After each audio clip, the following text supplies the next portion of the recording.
All right, big day. We're gonna go walleye fishing.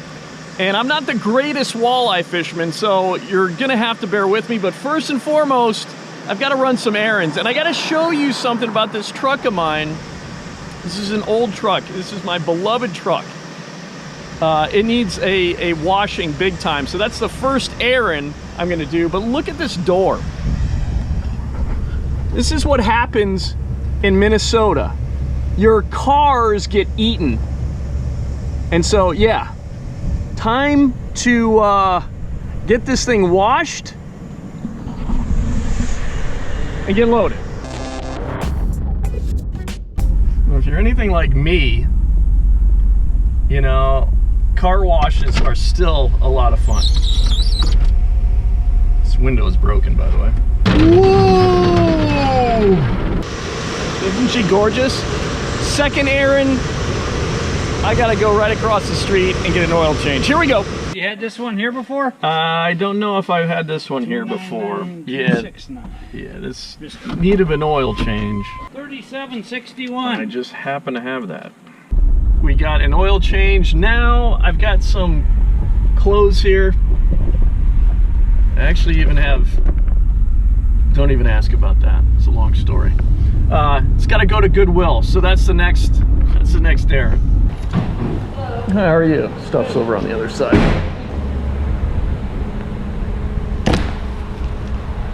Those panties are unused.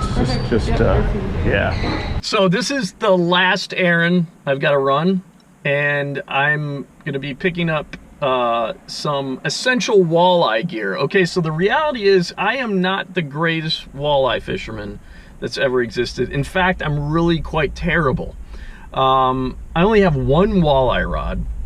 So really you're gonna see through this channel an evolution, hopefully, of a guy that really doesn't know what the hell he's doing to a guy that has somewhat of an inclination on what to do when he's walleye fishing. All right, so I'm gonna kind of give myself some options here. I am gonna get some stuff for rigging, I think. And just get one of these Lindy rig minnows. It's already like pre-assembled pretty much. I think that's the route to go. All right, so really all I need right now is just 1/8 ounce,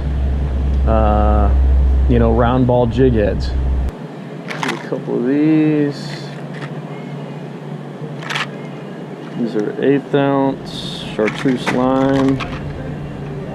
Yeah, 1/8 ounce chartreuse lime. So we'll get some of these. That's kind of a good dirty water color. And then for something clear water, I like to go natural. So we'll do something like this. And that's 1/8 ounce. Yeah, that's fathead. It's perfect.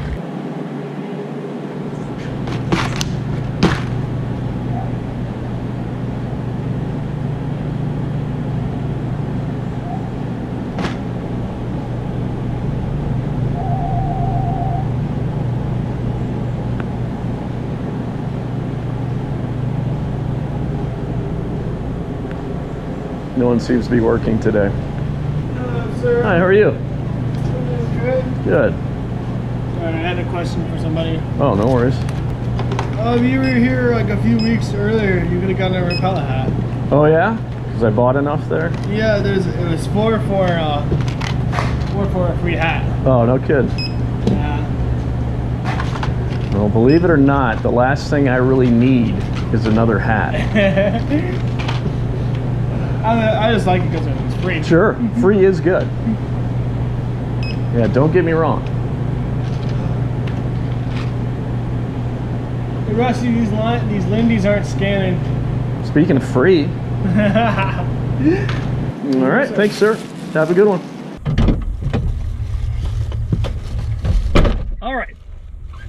This is actually my third take doing this. I want to be completely honest with you. I've got people in the parking lot that are like, what is this guy doing?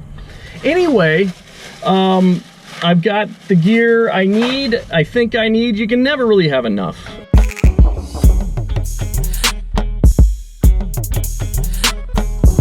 All right, well, I just put a waypoint down here And I'm basically, there's a big flat right out in front of me, and it comes to a point here and it then drops off. I'm in 15 feet of water, and I've marked a number of fish right here. Oh my God, there's fish all over the graph.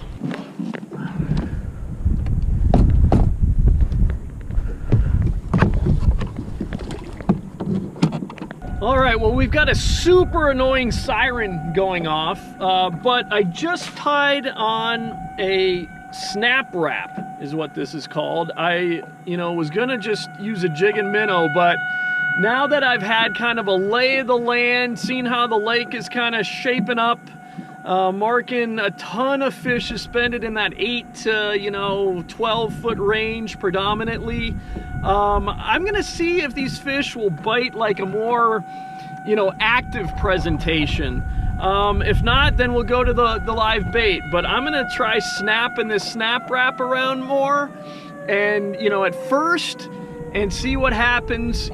See if these fish are active. If they're not active, then we'll go with the jig and minnow.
Oh, God dang it, I just missed a fish right there.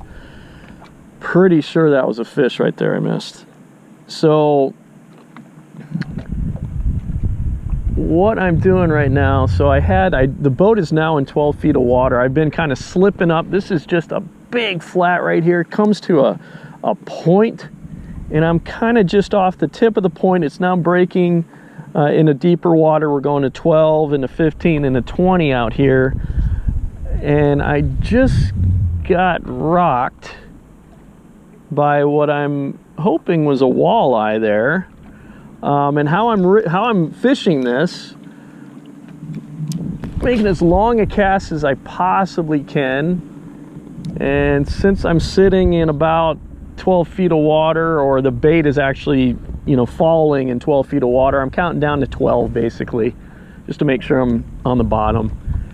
And then I'm jerking pretty aggressively, and then just letting it fall down, fall back to the bottom on a slack line, and then jerking. I'm also letting the boat drift, so I'm not trying to retrieve that much. I'm just kind of trying to let the boat drift more than anything. Just saw a fish jump back there. And just cover water more that way by letting the boat drift as opposed to actually me reeling.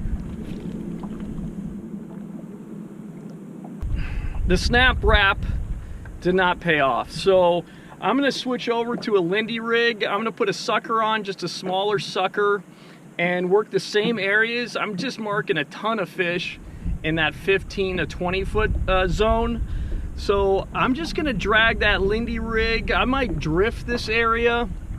I might also just slowly troll, behind the boat with that Lindy rig, and just work, that live bait. It's really hard to beat live bait, especially for walleyes. There it is, Lindy rig, 1/4 ounce walking sinker, and I guess that's like a 2.5 foot, maybe a little bit longer leader. And here we go. I'm gonna primarily just drift this more than anything.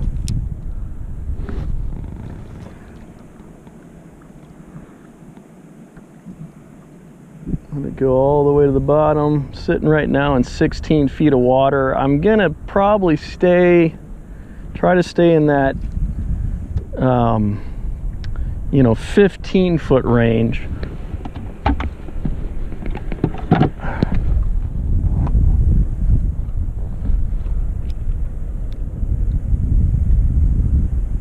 That didn't exactly pan out. You know, it's fishing. These things happen. It doesn't always work out like a TV show, you know, a fishing TV show. In fact, most of the times it doesn't, unfortunately. So, what I'm gonna do, I was fishing in that, you know, primarily that 12 to 20 foot zone out there. Tried that snap wrap, that didn't work. Then went to that Lindy rig with that sucker minnow on there. That didn't work. So this lake is much more turbid. It's not clear. So the vegetation on this lake does not grow out deep. I'd like to find a weed edge though. There's plenty of coontail and milfoil in this lake. I just need to find, I need to go in shallower, find that edge of it, and I'm gonna pitch a jig, you know, a jig and minnow. I'm gonna concentrate doing that for a while and see if that doesn't produce. After that, if that doesn't produce, I don't really know what I'm gonna do, so just stay tuned. All right, I've made it over here to the windward side of this bank. I like this windward side just in general for any kind of fishing. More than anything for me, I just like that it's the surface, the water surface is broken up. There's less light coming down into the water. That's for me more than anything. People say, okay, the bait fish get pushed up, you know, on the windward side. Maybe. But more than anything for me, it's just the light is being refracted and it's not so direct. That's what I probably like most about a windward bank. So I'm marking fish. There's some shallower fish here. I'm gonna take that jig and minnow and just cast up to this bank. And over here too, it's kind of nice. There's an underwater point, so we'll fish that as well. All right, there it is, 1/8 ounce jig and sucker minnow. Come on.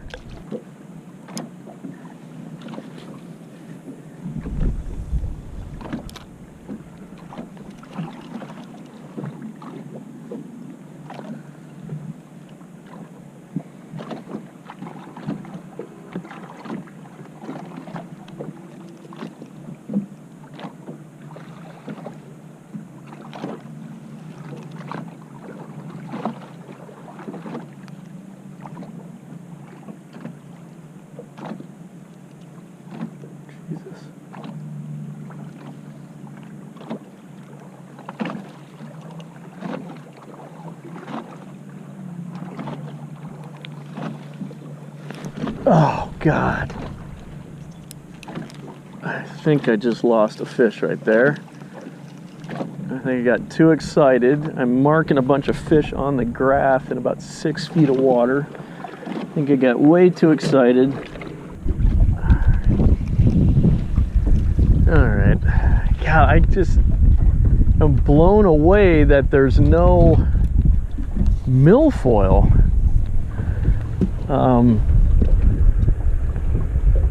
Honestly, there's no milfoil to target. So I'm gonna run to the other side of the lake where there was milfoil in May, or actually it was June, I think, the last time I was out here. So we'll see if there's milfoil, and if not, we'll work out deeper, but hopefully we'll find some milfoil in some shallower water here. So I've worked my way back into this corner of the lake here, looking for vegetation really, and so far I haven't found it. I'm in 3 feet of water and I'm seeing some sparse vegetation. All right, it's getting a little thicker. I'm just gonna do something really drastic and fish super shallow now. All right, We got some milfoil now, so we'll just try it here.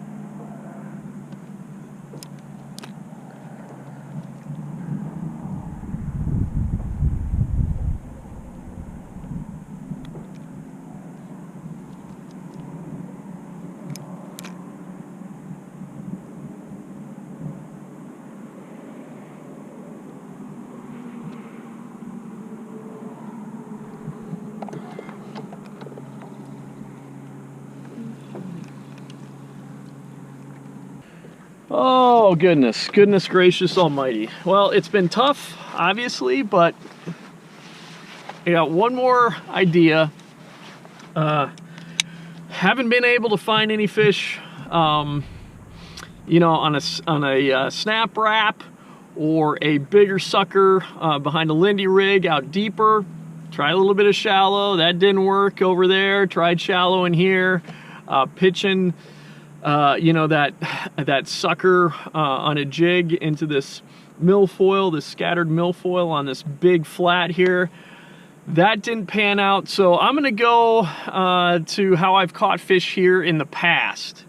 I've caught them offshore on a big flat that breaks off in a deeper water. So that's what I'm gonna do. I'm just gonna go out to these flats that I've had success in the past here. Totally different time of year, but I'm hoping that these last areas don't have a whole lot of time left, so that I'm hoping these last areas here, middle of the lake, are gonna pan out. Again, it's shallower flats in the middle of the lake. So here we go. I've got a Lindy rig all set up now, and this is just, you know, I'm just gonna basically slowly troll this break of this big flat, and that hopefully is the rig that is going to get a walleye in this boat.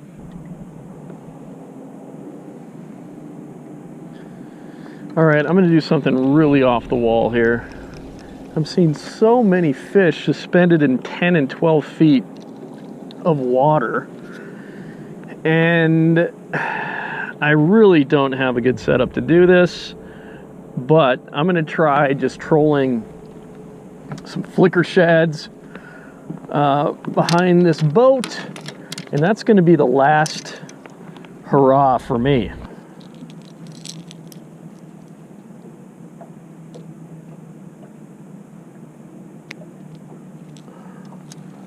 I'm gonna make as long a cast as I possibly can.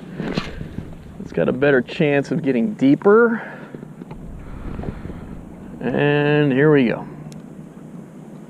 That 12-foot depth zone, I've just been marking a ton of fish. That 10 to 12-foot depth.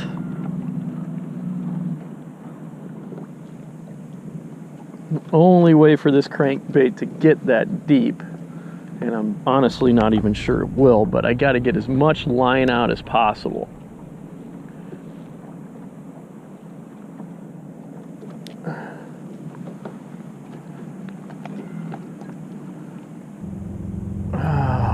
Ooh, brutal.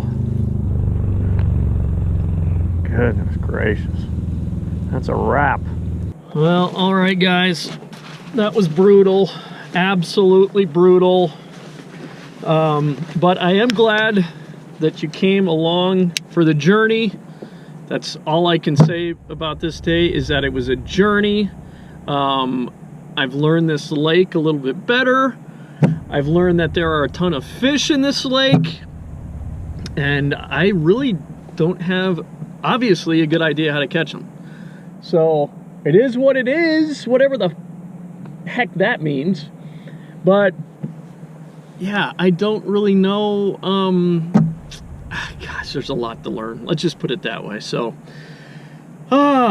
Next video, I promise we'll catch something, but I've enjoyed having you along, and next time we'll catch something really, you know, massive. All right, I gotta get home.